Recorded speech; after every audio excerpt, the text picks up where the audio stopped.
Islande n'a pas perdu. Voici un débrief actualisé de ces deux matchs. Islande 2-2 France. Point saillant, général, un match nul 2-2 suggère une forte résistance islandaise face à une équipe française favorite. La France aura sans doute eu une domination technique, mais l'Islande a su profiter des espaces, notamment sur phases, arrêtés ou erreurs individuelles. Pour les Bleus, concéder 2 buts montre des faiblesses défensives, transition, manque de concentration et possible manque de secours dans les replis. Pour l'Islande, ce genre de résultat est un bon signal, capacité à être cohérent, à ne pas lâcher quand ils sont sous pression, et à punir les erreurs adverses.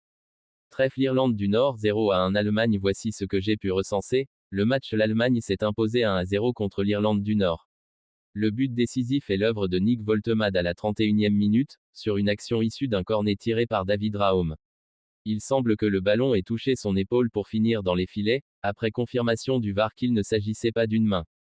Malgré un match âpre, l'Irlande du Nord a eu des phases de pression, surtout en seconde mi-temps, mais n'a pas su concrétiser ses opportunités. L'Allemagne, sans être flamboyante, a géré son avantage jusqu'au bout, en utilisant son expérience. Analyse et implication. Ce match montre que les petites équipes comme l'Irlande du Nord peuvent être dangereuses face aux grandes nations si elles restent disciplinées et opportunistes. Pour l'Allemagne, ce type de victoire est précieux dans une phase de qualification, gagner même quand le jeu n'est pas parfait. Cela renforce la solidité mentale de l'équipe.